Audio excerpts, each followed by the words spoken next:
नमस्ते विद्यार्थियों, एक बार पुनः आपका संस्कृत की ऑनलाइन कक्षाओं में हार्दिक स्वागत। प्रिय विद्यार्थियों, प्रस्तुत पद्य में धन का क्या महत्व होता है, ये अपन अध्ययन करेंगे।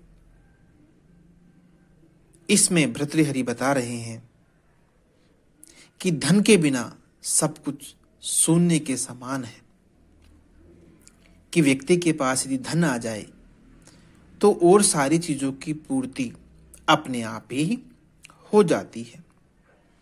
तो इसी पद्य को अपन विस्तृत रूप से अध्ययन करते हैं। सर्वप्रथम अपन इसका उच्चारण करते हैं। जातिर्यातु रसातलं गुणगण तस्याप्यदो गच्छताम् शीलं शैलतटात् पततु अभिजन सन्धय्यतां वहनिना शौर्ये वैरिणि वज्रमासु निपतत् अर्थोस्तु न केवलं येनेकेन विना गुणास्तृण लव प्राया समस्ता इमे। इसका अन्वय देखिए। जाति रसातलम यातु गुणगण तस्यापि अधो गच्छताम शीलम शैलतटात् पततु अभिजन वहनिना सन्धय्यताम वैरिणी शौर्ये आशु वज्रम निपततु। नह केवलम अर्थमस्तु येन एकेन विना इमे समस्तः गुणा तृणलव प्रायः। इसका शब्दार्थ देखिए विद्यार्थियों, कि जाति जो कुल इत्यादि है, जाति इत्यादि है, वो रसातलम यातु भले ही पाताल लोक में जाए, गुण गणे और जो सद्गुणों का समूह है वो तस्यापि अधः गच्छताम भले ही उस पाताल लोक से भी कोई नीचे कोई लोक हो तो वहां चले जाए। शीलम जो सदाचार है वो शैल तटात् मानी पर्वत की चोटी से पततु भले ही गिर जाए। अभिजन जो बंधुजन है वो भले ही वहनिना अग्नि में संधय्यताम भस्म हो जाए। वैरिणी मानी शत्रु की शौर्ये शत्रु के वीरता पर, आसु मानी बहुत शीघ्र ही, वज्रम विद्युत निपततु गिरे।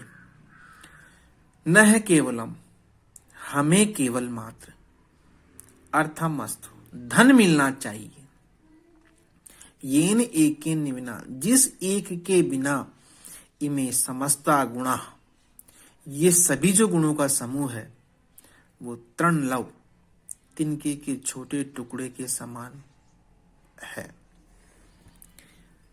इसका अर्थ देखिए बच्चों, इसमें बता रहे हैं कि जो कुल इत्यादि है वो भले ही पाताल लोक जाएं, सद्गुणों का जो समूह है वो उस पाताल लोक से भी नीचे कोई लोक हो तो भले ही वहां जाए, हमें कोई मतलब नहीं।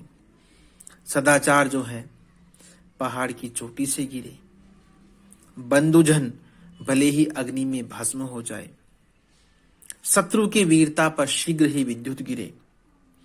हमें तो केवल धन चाहिए, क्योंकि जिस अकेले धन के न होने पर ये सभी जो गुणों का समूह है जिनका अपन ने ऊपर अध्ययन किया, ये सारे के सारे जो गुण है वो तिनके के एक छोटे से टुकड़े के समान होते हैं, क्योंकि जहां धन होता है वहां ये सभी अपने आप आ जाते हैं।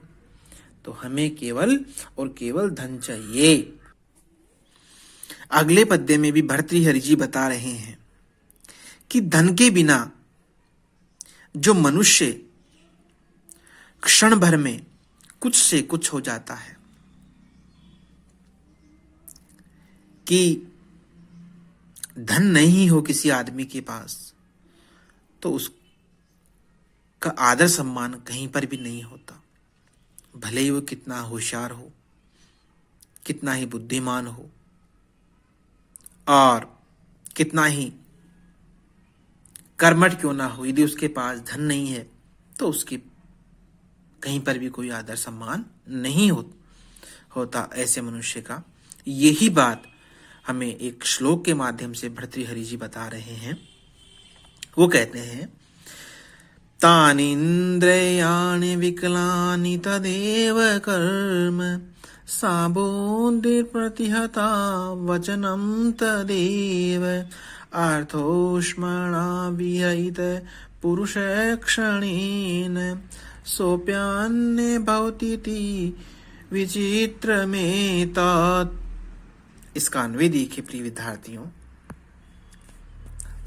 तानि सकलानि इंद्रियाणि तत् एव कर्म सा अप्रतिहता बुद्धि तत् एव वचनम सह एव अर्थोष्मणा विरहित पुरुषैतु क्षणेन अन्ये भवति इति एतत् विचित्रम। इसका शब्दार्थ देखिए प्रिय विद्यार्थियों।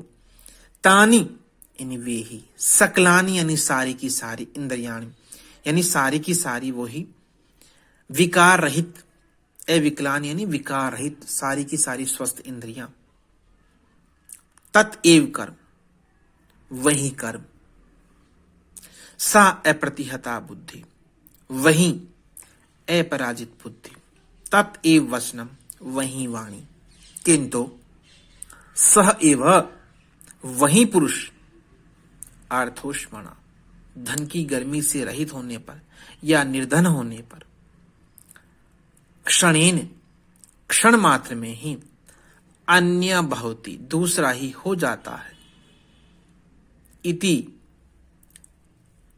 मानी यह है विचित्रम एतत्। ये बात बड़ी ही विचित्र प्रतीत होती है। इसमें बता रहे हैं कि वे ही विकारहीन स्वस्थ हाथ पैर इत्यादि 10 इंद्रियां, वही कर्म, वही अपराजित बुद्धि, वैसी ही वाणी। किंतु लेकिन जब मनुष्य निर्धन हो जाता है या गरीब हो जाता है तो वो मनुष्य क्षण भर में ही कुछ और ही हो जाता है। कहने का मतलब यह है कि जिस पुरुष को धन संपदा वैभव रहने पर जो आदर, जो सम्मान, जो सत्कार मिलता है, यदि वही पुरुष किसी कारणवश गरीब हो जाए, निर्धन हो जाए, तो उस आदमी से कोई बात करना भी पसंद नहीं करता या उसके पास बैठना भी पसंद नहीं करता। तो जो भी माया है ये सब धन की ही माया